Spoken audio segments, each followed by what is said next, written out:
Greetings, friends. Marc David here, founder of the Institute for the Psychology of Eating.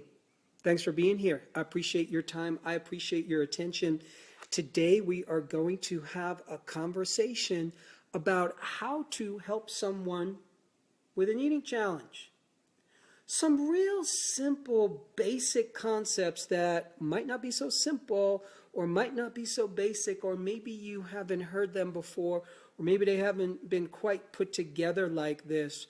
But I want to see if we can take our arrow and hit the target on a good way to look at how to help somebody with an eating challenge. Now, notice I say eating challenge. I don't say eating disorder. I prefer not to use the word eating disorder because there is a spectrum of eating challenges. So one could have a mild eating challenge. I occasionally binge eat. I occasionally overeat. Ooh, I don't so much like my body, or I'm constantly dieting. And some of us have very extreme challenges around food, bulimia, anorexia. We call those eating disorders. So I'm going to just look at those on a continuum as eating challenges. I'm going to lump them all together so we don't lose anyone. And so we also don't make those with eating disorders as if there's something wrong with them. They're part of a continuum. So I'm glad you're here. And what I'm going to do is I'm going to chit-chat with you a little bit before I officially dive into the material.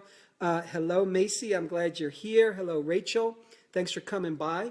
In fact, if you can do this in the comments section below, feel free to say hi and let me know where you're from. And that kind of gets the juices flowing for me. I will say, if you're new to the Institute for the Psychology of Eating, if you're new to my Facebook Lives, I like to have conversations that matter. I like to push the envelope. I like to come up with interesting things to say that might not have been said before, or that we can say in a different way. Hello, Miss Macy. Hello, Michelle from Connecticut. Thanks for coming by. So that's my shtick. That's my thing. That's where I come into play. I like to see if I could advance the conversation. And in this case, we're advancing the conversation about our relationship with food and body and health. Did I say hello to you, Jennifer? Thanks for coming by from Nevada. Araceli, I think that's how I say your name, from California. I'm glad you're here. So I'm going to be talking very soon about how to help somebody with an eating challenge. Let me tell you this. If you don't know about our work, Institute for the Psychology of Eating, we are now enrolling for the winter term, starts in a couple of months, of our Eating Psychology and Mind-Body Nutrition Certification Training. That is our distance learning 8-month online training you could take from anywhere in the world. Hello, Amber from Canada. And hello, Kathleen. I'm glad you came by. So it's our distance learning professional training you could take from anywhere in the world. It's powerful. It teaches you as a professional. You can learn how to be an eating psychology and mind-body nutrition coach. If you're already in the helping professions, really turbocharges your practice in a whole new way because it's a unique body of work. And I train people how to work with weight, body image, overeating, binge eating, emotional eating, endless dieting, fatigue, digestion, mood, etc., in a more mind, body, spirit way, in a way that I think moves the needle in a good way. Hello, Martha from Mexico. Glad you're here. So, we are very fortunate. We are very fortunate that we have this medium to be with one another, to communicate with one another, to share information. So, today's topic, how to help someone with an eating challenge. By the way, everything I talk about here are topics that we cover in our Eating Psychology Coach Certification Training. Hello, Miss Gabriella from Florida. Thanks for coming by. Okay, how to help someone with an eating challenge. First thing, if you can get this down, if you can understand this, and it's a context, you have some power and you have some ability to do some real good in the world. And I'm going to tell you what I mean in a moment. It's a context of looking at our relationship with food. It's a context of looking at our eating challenges. And it's this. I would love for you to see any eating challenge, any eating disorder, any unwanted eating habits that you or anyone or any of your clients have ever said they have. I want you to look at it as a rite of passage.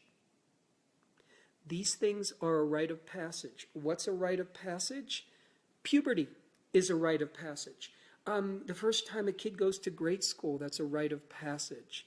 First time you go to junior high school, that's a rite of passage. High school, your first date is a rite of passage. You know, the prom might be a rite of passage. Trying out for a sports team is a rite of passage. Hello, Gabriella from Florida. Carol Smith from Australia, glad you're here. Tori, thanks, glad you're here. Every eating challenge we face is a rite of passage. What is a rite of passage? It's what humans do on this planet. We go through experiences that change us, that strengthen us, that hone us, that define us, that sandpaper us, and start to make us smoother and prettier. A rite of passage, hello Rachel from Utah, a rite of passage takes the rough diamond that we are, that just looks like a little piece of rock you found on the street. And when we go through a rite of passage, we are polished by the world. We're shaped, we're fashioned, and what comes out is this beautiful gem. But sometimes we have to go through the fire, my friends. It's what we do. Your first entrance, our first entrance, hello, Miss Daisy. Our first entrance into this world, talk about a rite of passage. Woo! Coming down the birth canal. Now, you might not remember this, but you're a tiny little baby. But you're being squeezed out of a canal that's way smaller. It's way difficult. It's a process. You got to push. You got to breathe. There's so much going on. And that's a big rite of passage. And it's a little bloody and it's kind of messy. And it could be painful for mama and for baby. And sometimes people die. Babies die. Mamas die in that process. Talk about a rite of passage. When you make it through that rite of passage, okay, wow, you're in a whole new world. You're born. You got a life in front of you. I think that is a good metaphor for any rite of passage. We go through something, it shapes us, it defines us. That's life. Life presents itself sometimes as these ordeals, as these challenges, as these strengthening experiences that kind of define us at different life stages. It's a beautiful thing. Now, what I will say is living in this world today is a heck of a lot of challenged relationships with food, not because there's anything wrong with you, not because there's anything wrong with us, not because there's anything really wrong with people. I'm going to be honest with you. The challenge is we live in a world that puts us through that rite of passage. We live in a world where the media, where what we learn from culture, from movies, from music, from all the images that we see, it is telling us that, yeah, you're not lovable as you are, your body's not okay, your body should really look like this, if your body looked like this, then you'd be happier, but you don't have that body, but in order to have that body, maybe I diet and exercise, and I create that body. Hello, Miss Dawn, I'm glad you're here. So, we go through these rite of passages, particularly around our relationship with food, because the world is a real tough birth canal on that. It ain't your fault. It's not your client's fault. It's not your daughter's fault, your son's fault, whoever they are. Hello, Miss Kimberly. It's not anyone's fault. You got to take out fault. And you have to take out, remember we said, look at the eating challenge as a rite of passage. You then have to notice that there's nothing wrong with the person, because normally what happens is, oh my God, my child has an eating disorder. Fix it. Which, by the way, is an appropriate response from a parent, because you don't want your kid going through that suffering. The kid doesn't want to go through that suffering, so how do I fix this? So then we start trying to fix it, and there's all these people out there going, I'm a fixer, I'm a fixer. And usually when we start down the road of fixing that which is broken, we end up wasting a lot of time and energy. There's a lot of disappointment. There's a lot of poor strategies because we're not looking at the thing for what it is. We cannot address it on its own terms. When you address something on its own terms, then you could work with it. Then you could shift it and change it. So an eating challenge, for me, for you, for anyone who goes through it, rite of passage. It means this is something that I, in body, mind, heart, and soul, am going through right now. It ain't easy. Kind of sucks sometimes. It's, wow, is this painful? Wow, is this hard? But when we are able to help our friends, our children, our clients, our loved ones go through that rite of passage, when that person comes out on the other side, they can step into their royalty, they can step into their power like never before in this world. So in a weird way, eating challenge is good. A rite of passage is good. And there's nothing wrong with the core of who we are.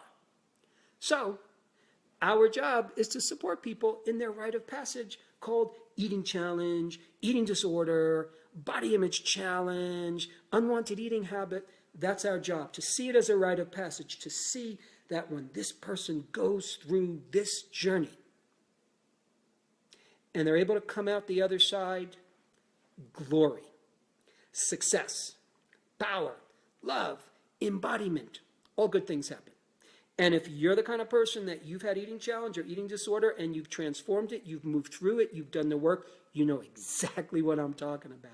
So my friends, oddly enough, one of the great strategies to support someone when they're going through a rite of passage is not only your wisdom to understand that they're going through a rite of passage, but also it's putting love into the equation. I'm finding myself talking about this a lot. Love. It's such an unprofessional, squishy concept that is never, ever, ever talked about. You know, if you're going through psychological training, you're going through the coaching training or counseling training. How the heck do we leave love out of the equation? That is the biggest bunch of nonsense ever. Hello, Miss Shelley. Love is all that matters. Man, we got to bring more vitamin L into the equation, because when we're showing up loving people, what's happening is we're embracing them, we're surrounding them, we're cheering them on, we're letting them know, yes, you are going through this rite of passage. Yes, this is hard. Yes, this is tough. I can't go through the rite of passage for you, but I can love you along the way, because I know. This is what I say as a coach. This is what I say to myself. This is what I say to my client. I know what you're going to look like on the other side. And whew, is it good? It's a good thing. Andra, vitamin L, love that. Yeah, you know, you can't bottle it and sell it, and what a good thing. Oftentimes we try to fix people as if they are broken. You know, and oh, you have an eating issue. You're messed up. Like, what's wrong with you? No. Nothing is wrong with the person. They are learning to go through this rite of passage called being a person, being a woman, being a man on planet Earth, with a lot of nonsense input, a lot of crazy stimulation, a lot of crazy things that we've learned in our upbringing that comes from the media, comes from parents, comes from friends, comes from the world. It's not your fault. And now we are here to take that and alchemize it. What do I mean by alchemize it? We're taking that kind of poison. The world delivers a little bit of poison sometimes. It's a poisonous world. It's a nourishing world as well. It's both. There's poison in the world. There's food in the world. So we're taking some of the poisons that are coming into our system, mental toxins, emotional toxins, spiritual toxins, and we're cleaning them out. We are. And that's what we're doing. When you clean out those toxins, we get stronger. Dawn says, more sad is when the person asks, what's wrong with me? Oh, thank you for saying that. Ain't nothing wrong with you. I tell my client that right away, and I will tell them that 1,000 times until it slowly starts to get in. There is nothing wrong with you. In fact, it makes sense. Always make sure. Okay, here's a secret that you learn about in our training.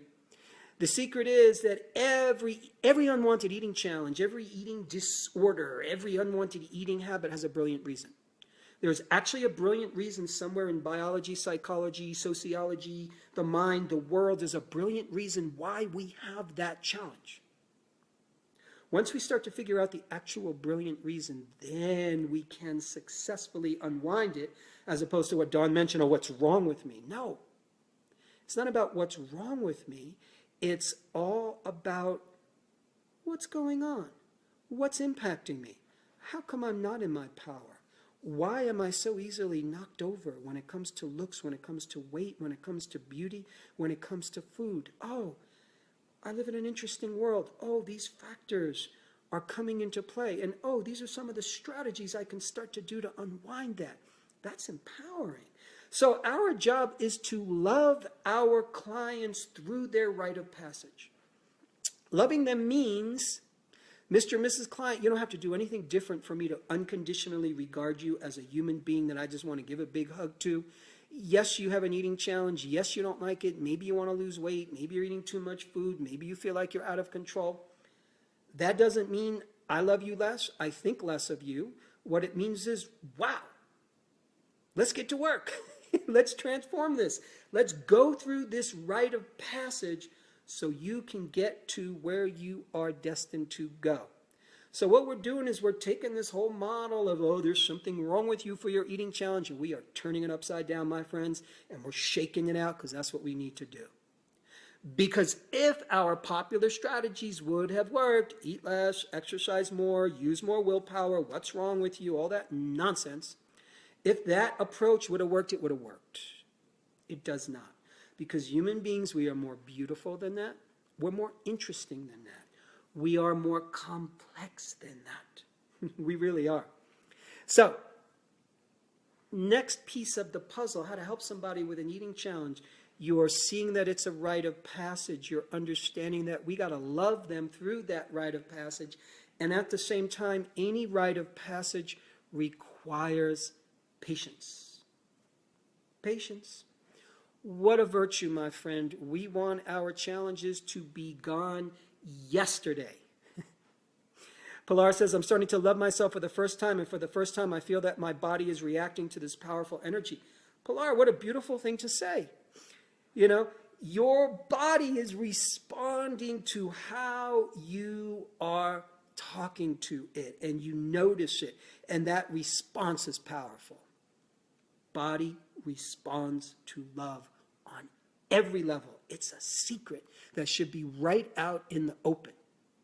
And it's why so many of our friends and clients and loved ones are so challenged for so long, and they're going through eating challenges and body image issues and weight issues for decades because they haven't put love into the equation at any step along the way. In fact, they're unloving themselves to try to get where they want to go, which doesn't work. So a rite of passage requires patience. You know, I talked about puberty as a rite of passage. That is a biopsychosocial rite of passage. All of a sudden, the body changes for a boy, for a girl. Their hormones change. They're attracted to the opposite sex. The opposite sex is attracted to them. You got to deal with all these energies happening out there. You got to deal with the energies happening in your body. Like, oh my God, what do I do? Do I date? It's crazy to go through that transition if you remember it. And for those adults that are hopefully in our world being there for us. Pilar says, my boys say hi. They finally meet you live. They're so curious about you. They heard you all over the course. Oh, that's so sweet, Pilar. Hello, young men. Glad you're here. Thanks for coming by.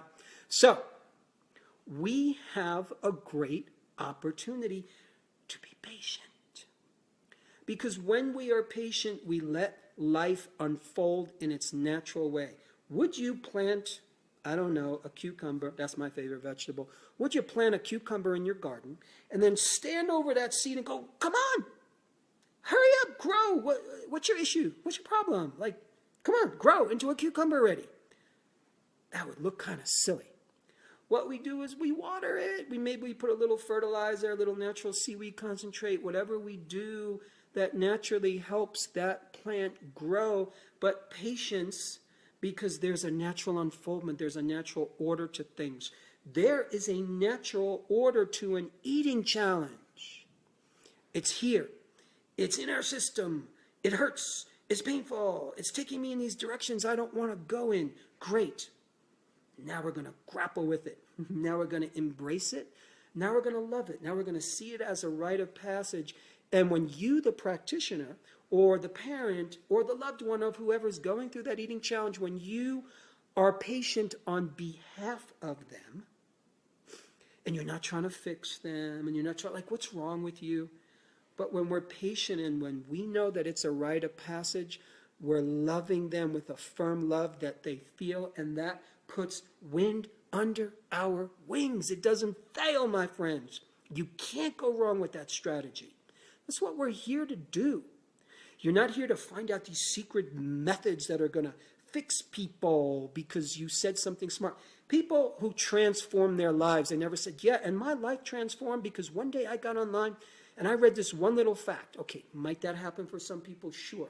Facts do not transform the human mind, heart, body, and soul. They participate for sure.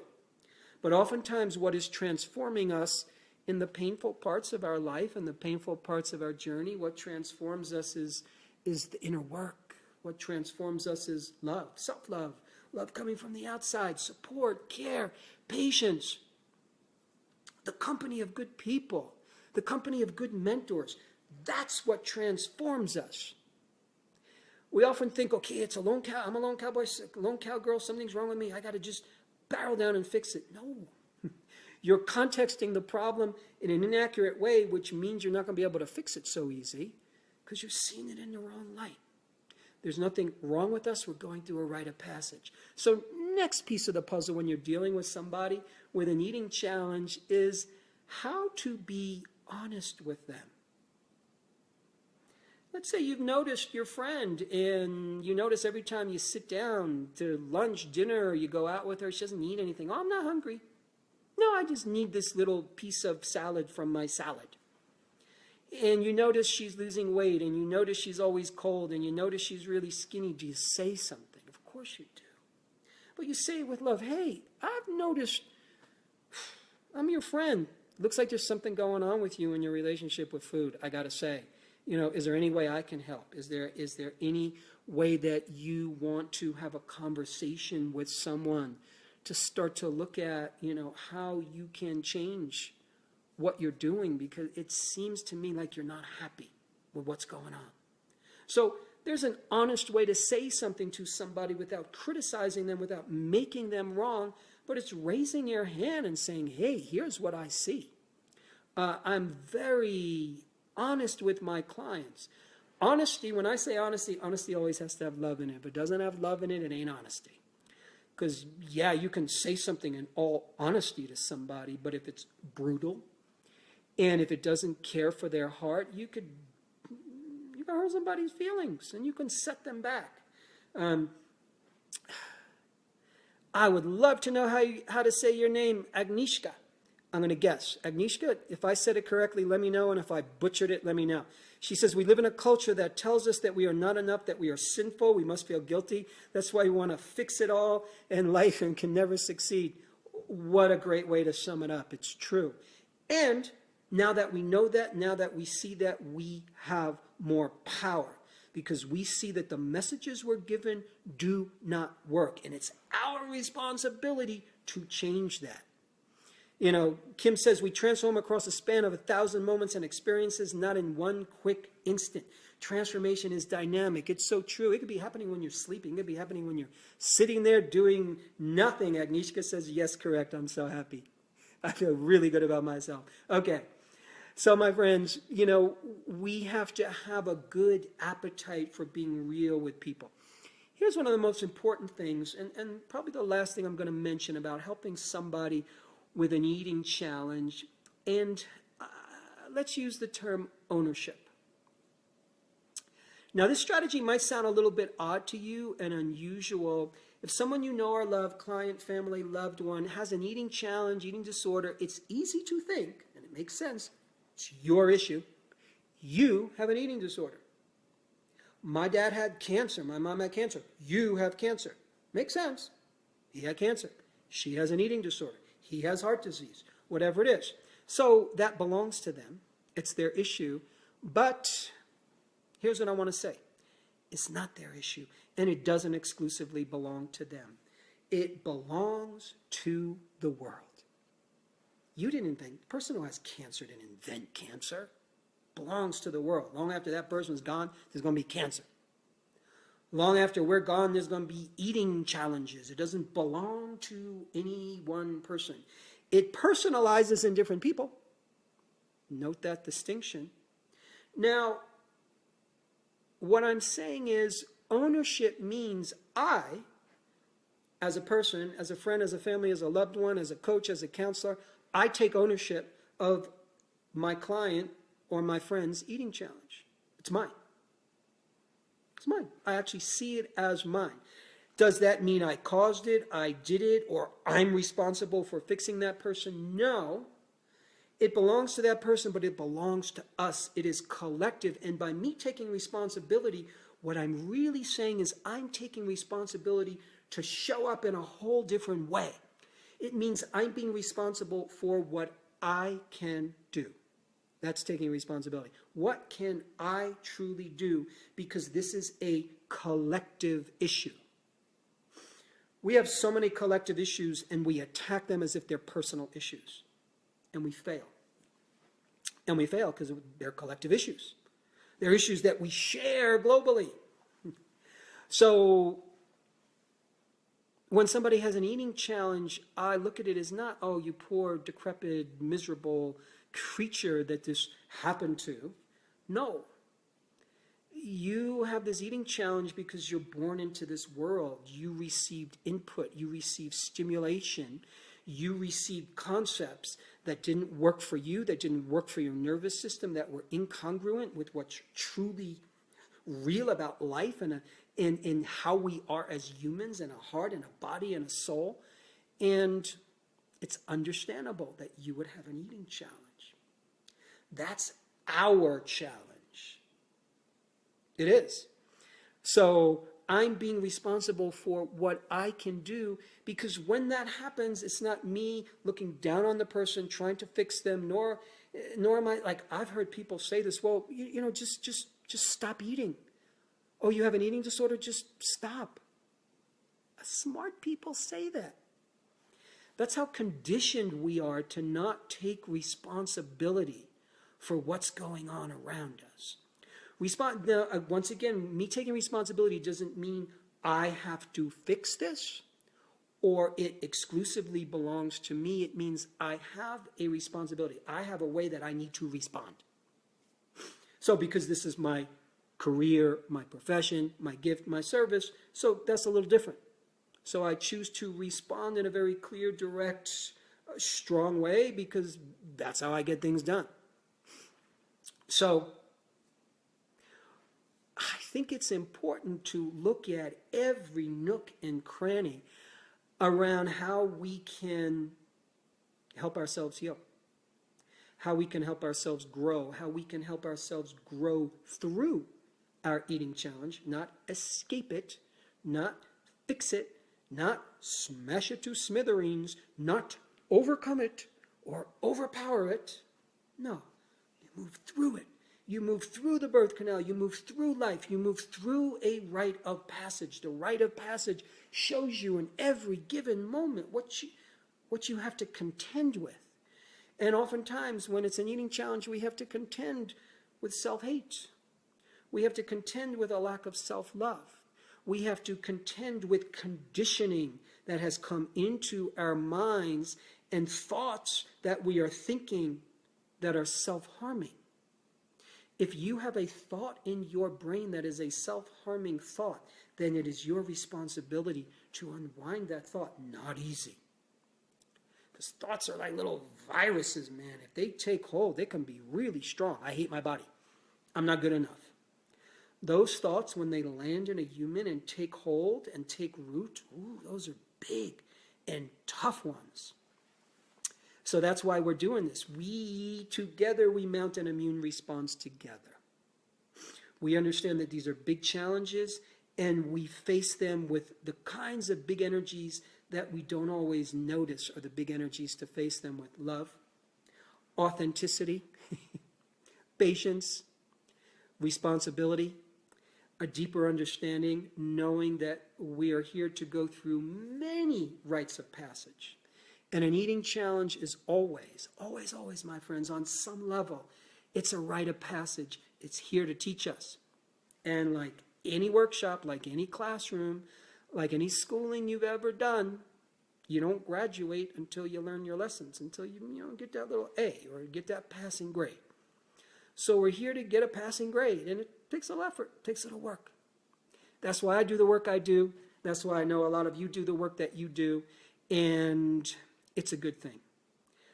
Karen says, 20 years of bulimia taught me 3 truths. I had poor coping skills, processed foods acted like drugs in my body, and I was totally fat deficient and fat phobic. Awareness cures. Good for you, Karen. Good for you.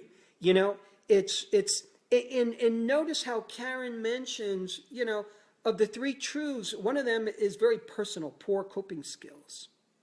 Yeah, we're not taught great coping skills for this world. It's a hard world to cope with. And then there were other pieces. One was nutritional. Another was also nutritional, fat phobic, but also that's very emotional as well. And it's about old science, bad science. So what I'm saying is these things can take 20 years. That's tough.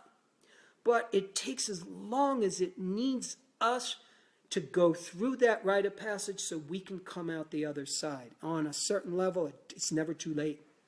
Ever, ever, ever, and I really mean that. Do not sit there thinking, oh my God, I'm too old, I'm too this. It is never too late, my friends. You could do it on your deathbed. You could do it when you're 80, 90 years old. It is never too late. I let every person I speak to who an eating challenge is an issue for them and there's pain and there's suffering there, it is never too late, because once you transform, you're born again. The world opens up. All kinds of interesting things happen and good things. So we are fortunate to be able to be in such conversations. I am very fortunate to be able to speak to you and yak away and get your insights and get your feedback. I am glad to be of service in this way, because that helps me feel good about myself, like I'm taking what I've learned, what I've gone through, what I've noticed, and put it into action, because I have taken my outrage and I have taken everything I've learned and I've done my best to channel it into changing the world as best I can, helping others as best I can. That's what we do at the Institute. That's what we do in our eating psychology and mind body nutrition certification training. Amanda says I am doing this at 48. Good for you. Perfect age to do that, because you're going to rock it in a big way. So our eating psychology and mind body nutrition certification training, we are now enrolling for our winter term. We already have a fabulous group of students from around the world. It's a beautiful training. There are some people in this thread who are graduates of the training, so feel free to identify yourself if anybody here does need an eating psychology coach. If you want to learn more about our professional training, which is by application, you can email us at info@psychologyofeating.com, and if you do so, we will be happy to answer your questions. We can set you up with one of our enrollment advisors. I would love for you to learn more if it's something you want to learn more about, and if you know someone who might be interested in this conversation, feel free to share this with them. And if you or anyone else likes this fan page, you will be alerted anytime I come on to do a Facebook Live, which will always be about food, body, health. But the reality is it's all connected. Food, body, health, life, personal development, who we are as human beings. Everything we talk about here is about life. Don says, if you're on the fence about this program, don't hesitate. I completed it a couple of years ago, and it's changed my life. I now have a growing coaching career. Oh, that's so sweet, Don. Thank you for saying that. I am so happy for you. Kamala as well. Michelle, thank you for the love. I appreciate that. Daisy, thanks for being in the training. So, my friends, it has been a great pleasure to be with you in this way, and there is always more to come, and I hope you're having a beautiful 2017. May it be a great year for you. Take care, everyone.